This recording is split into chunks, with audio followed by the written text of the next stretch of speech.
അസ്സലാമു അലൈക്കും വറഹ്മത്തുള്ളാഹി അൽഹംദുലില്ലാഹി റബ്ബിൽ ആലമീൻ വസ്സലാത്തു വസ്സലാമു അലാ റസൂലില്ലാഹി വഅലാ ആലിഹി വസ്ഹബിഹി അജ്മഈൻ അമ്മാ ബഅദ്.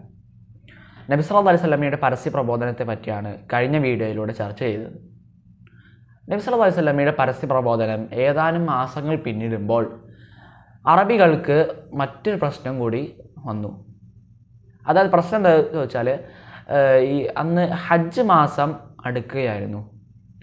അപ്പോൾ പുറം രാജ്യങ്ങളിൽ നിന്ന് വരുന്ന ഹാജിമാർ നബി സല്ലല്ലാഹു അലൈഹി വസല്ലമയുടെ വാക്ക് സ്വാധീനിക്കുമോ എന്നായിരുന്നു അവരുടെ പ്രശ്നം. അപ്പോൾ നബി സല്ലല്ലാഹു അലൈഹി വസല്ലമയുടെ വാക്ക് സ്വാധീനിക്കാതിരിക്കാൻ അവർ നബി സല്ലല്ലാഹു അലൈഹി വസല്ലമയ്ക്കെതിരെ ഏകകണ്ഠമായ ഒരു തീരുമാനം പ്രഖ്യാപിക്കാൻ വേണ്ടി അവർ നിർബന്ധിതരായി. തീരുമാനം പറയാൻ വേണ്ടി അവർ വലീദ് ബിൻ മുഗീറയെ സമീപിച്ചു. വലീദ് ബിൻ മുഗീറ അവരോട് അഭിപ്രായങ്ങൾ പറയാൻ പറഞ്ഞു. ഒരു ഏകകണ്ഠമായ അഭിപ്രായം പറയാൻ പറഞ്ഞു. അവരാദ്യമായി പറഞ്ഞത് നബി സല്ലല്ലാഹു അലൈഹി വസല്ലമയെ ജോത്സ്യൻ എന്ന് പറയാമെന്നായിരുന്നു. പക്ഷേ വലീദ് ബിൻ മുഗീറ അതിന് സമ്മതിച്ചില്ല. കാരണം എന്താണെന്ന് ചോദിച്ചപ്പോൾ നബി സല്ലല്ലാഹു അലൈഹി വസല്ലമ ജോത്സ്യനല്ല, അതുപോലെ തന്നെ ജോത്സ്യൻ്റെ മുഴക്കവും കുറുകലുമൊന്നും നബി സല്ലല്ലാഹു അലൈഹി വസല്ലമയ്ക്കില്ല. അതുകൊണ്ട് ജോത്സ്യൻ എന്ന പേരിൽ ആരോപിക്കാൻ നബി സല്ലല്ലാഹു അലൈഹി വസല്ലമയെ പറ്റില്ല. രണ്ടാമതായി അവർ അഭിപ്രായപ്പെട്ടത് ഭ്രാന്തൻ എന്ന് പറയുക എന്നതായിരുന്നു. പക്ഷെ വലീദ് ബിൻ മുഗീറ അതിനും സമ്മതിച്ചില്ല. കാരണം എന്താണെന്ന് ചോദിച്ചപ്പോൾ ഭ്രാന്തൻ്റെ ഗോഷ്ഠികളോ ഷണ്ടയോ വസ്വാസികളോ നബി സല്ലല്ലാഹു അലൈഹി വസല്ലമയ്ക്ക് ഇല്ല എന്നായിരുന്നു വലീദ് ബിൻ മുഗീറ സൂചിപ്പിച്ചത്. മൂന്നാമതായി അവർ പറഞ്ഞു നബി സല്ലല്ലാഹു അലൈഹി വസല്ലമയെ കവി എന്ന് പറയാമെന്ന് പറഞ്ഞു.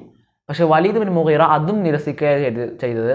എന്താണെന്ന് ചോദിച്ചപ്പോൾ അതായത് കവിതയുടെ ഈണമോ അല്ലെങ്കിൽ വൃത്തമോ പാരായണമോ നീട്ടലോ ഒന്നും നബി സല്ലല്ലാഹു അലൈഹി വസല്ലമയ്ക്ക് ഇല്ല. അതുകൊണ്ട് കവി എന്ന പേരിൽ ആരോപിക്കാൻ പറ്റില്ല.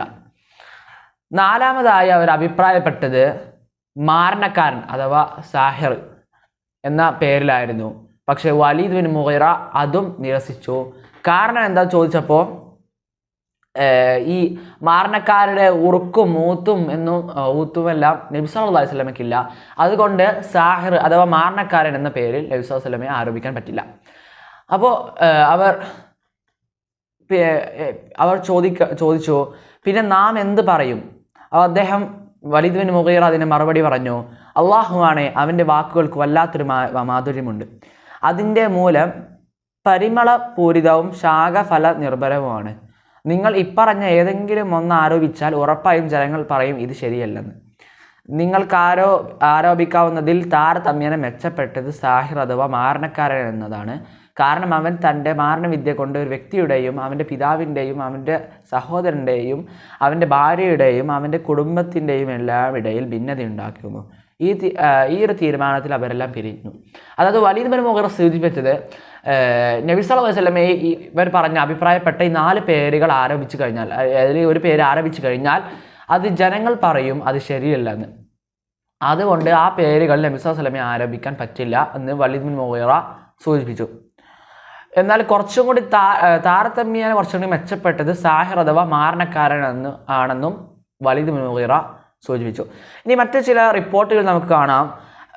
വലീദ് ബിൻ മുഗീറ അവരുടെ മുഴുവൻ അഭിപ്രായങ്ങളും നിരസിച്ചപ്പോൾ അവർ അദ്ദേഹത്തോട് പകരം എന്താണെന്ന് അന്വേഷിച്ചു. അപ്പോൾ അദ്ദേഹം പറഞ്ഞത്, അതായത് വലീദ് ബിൻ മുഗീറ പറഞ്ഞത്, വലീദ് ബിൻ മുഗീറക്ക് കുറച്ച് സമയം ചിന്തിക്കാനായി അല്ലെങ്കിൽ ആലോചിക്കാനായി സമയമാണ് വലീദ് ബിൻ മുഗീറ അവരോട് ആവശ്യപ്പെട്ടത്. കുറച്ച് സമയം കഴിഞ്ഞ് അല്ലെങ്കിൽ കുറച്ച് ദിവസങ്ങൾ കഴിഞ്ഞ് വലീദ് ബിൻ മുഗീറ ആലോചിച്ച് ചിന്തിച്ചാണ് ഈ പറഞ്ഞ വലീദ് ബിൻ മുഗീറയുടെ അഭിപ്രായം പറഞ്ഞത് എന്നാണ് മറ്റു ചില റിപ്പോർട്ടുകളിൽ നമുക്ക് കാണാൻ കഴിയുന്നത്. ഈ വലീദ് ബിൻ മുഗീറയെ കുറിച്ച് സൂറത്തുൽ മുദ്ദസിർ 11 മുതൽ 26 ആയത്തിൽ വരെ സൂറത്തുൽ മുദ്ദസിർ വലീദ് ബിൻ മുഗീറയെ സൂചിപ്പിച്ചിട്ടുണ്ട്. 16 ആയത്തുകളാണ് അദ്ദേഹത്തെ വലീദ് ബിൻ മുഗീറയെ പറ്റി സൂക്തങ്ങൾ അവതരിച്ചത്. അതുപോലെ തന്നെ അതിൽ വലീദ് ബിൻ മുഗീറയുടെ ചിന്തയുടെ രൂപം അള്ളാഹ് വിശദീകരിക്കുന്നുണ്ട്.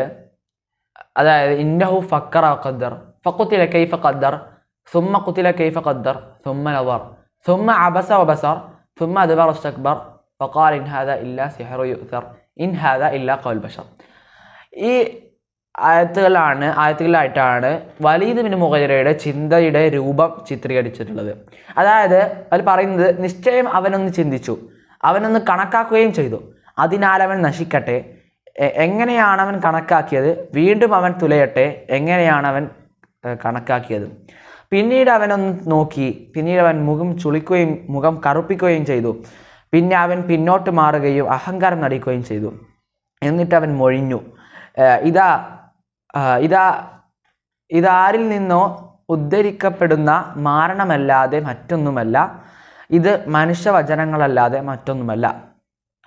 അപ്പോൾ ഈ തീരുമാനത്തിൻ്റെ അടിസ്ഥാനത്തിൽ അത് നടപ്പിൽ വരുത്താനായിട്ട് അവർ സഭ പിരിയുകയും ജനങ്ങൾ ഹജ്ജിനായി വരുന്ന സകല വഴികളിലും ഈ ആളുകളിരുന്ന് മുഹമ്മദ് നബി സല്ലല്ലാഹു അലൈഹി വസല്ലമയെ കുറിച്ച് മുന്നറിയിപ്പ് നൽകുകയും ചെയ്തു. ഈ ഒരു ദുഷ്പ്രചരണത്തിന് നേതൃത്വം നൽകിയത് അബൂ ലഹബായിരുന്നു. അതായത് ഹജ്ജ് വേളയിൽ നബി സല്ലല്ലാഹു അലൈഹി വസല്ലമ വീടുകളിലും ജനങ്ങൾ സമ്മേളിക്കുന്ന മേളസ്ഥലങ്ങളിലൊക്കെ ചെന്ന് നബി സല്ലല്ലാഹു അലൈഹി വസല്ലമ ജനങ്ങളെ ഇസ്ലാമിലേക്ക് ക്ഷണിച്ചു. അപ്പോഴും നബി സല്ലല്ലാഹു അലൈഹി വസല്ലമയുടെ പിറകെ അബൂ ലഹബും ചെന്ന് ജനങ്ങളോട് നബി സല്ലല്ലാഹു അലൈഹി വസല്ലമയെ നിഷേധിച്ച് പറഞ്ഞു. അതായത് ഈ മനുഷ്യരെ നിങ്ങൾ അനുസരിക്കരുത്, അവൻ മതം മാറിയവനും കള്ളവാദിയുമാണ് എന്നൊക്കെ നബി സല്ലല്ലാഹു അലൈഹി വസല്ലമയെ നിഷേധിച്ചു. പക്ഷേ റസൂൽ സല്ലല്ലാഹു അലൈഹി വസല്ലമയുടെ കീർത്തി ഹജ്ജിന് വന്നവർക്കിടയിലും അറബ് നാടുകളിലൊക്കെ പ്രചരിക്കാനിടയാവുകയാണ്. എന്തായാലും അള്ളാഹു എല്ലാവരെയും അനുഗ്രഹിക്കട്ടെ. സുബ്ഹാനകല്ലാഹുമ്മ വബിഹംദിക അഷ്ഹദു അല്ലാ ഇലാഹ ഇല്ലാ അൻത അസ്തഗ്ഫിറുക വഅതൂബു ഇലൈക് വആഖിറു ദഅവാന അനിൽ ഹംദുലില്ലാഹി റബ്ബിൽ ആലമീൻ. അസ്സലാമു അലൈക്കും വറഹ്മത്തുള്ളാഹി വബറകാതുഹു.